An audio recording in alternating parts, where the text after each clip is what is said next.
Keep spinning where we talk all things music. Since my first episode, I've been racking my brain over what am I going to talk to you guys about today.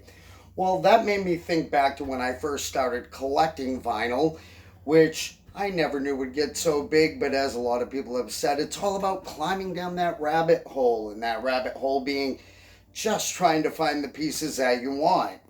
Like myself, I'm sure a lot of you out there are completists. You want that whole entire collection, so you go on the hunt.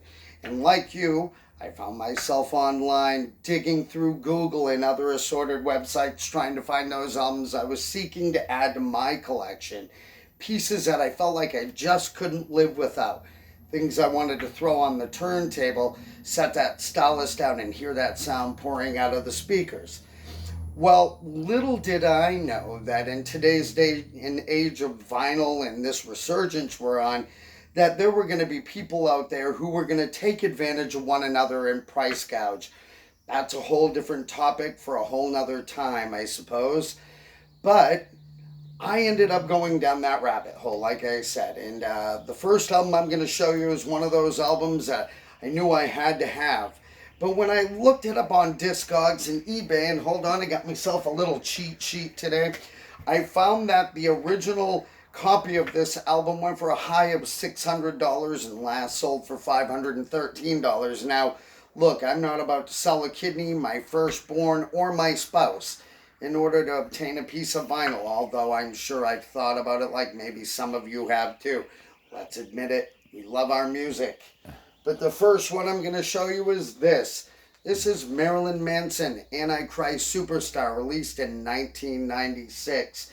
And as we know, during the 90s, vinyl was nearly impossible to get. As all of us know, CDs were the big thing.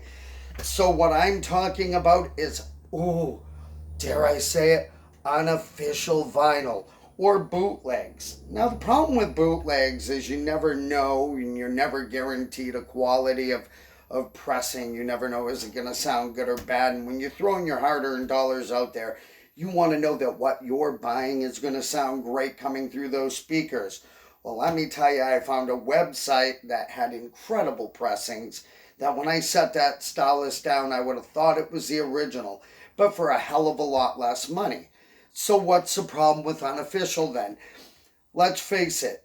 When a band puts out an album, they're relying on you, the consumer or the fan of the band, to spend your money so that they can keep doing exactly what they love doing, making music.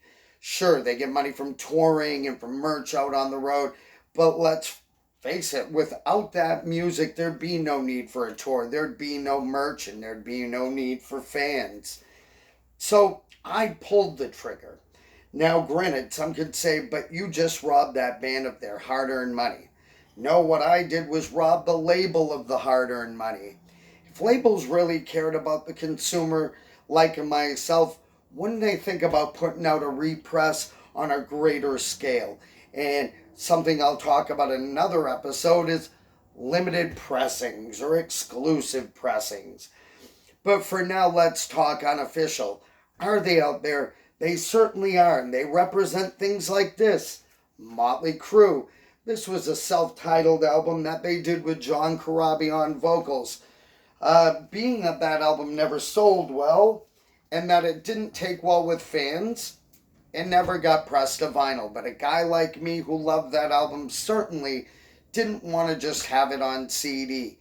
Granted, CDs are great. They take up less space, but you get less artwork.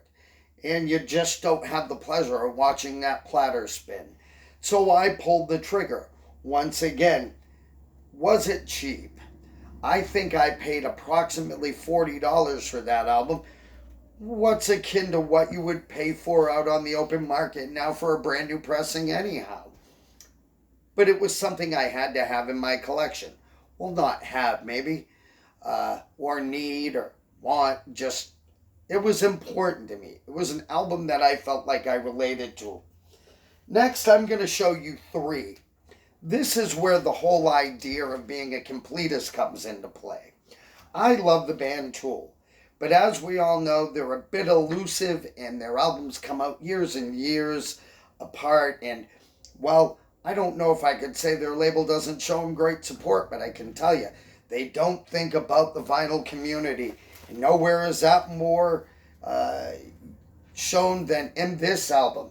This is Anima. This was originally an album from the 1990s too.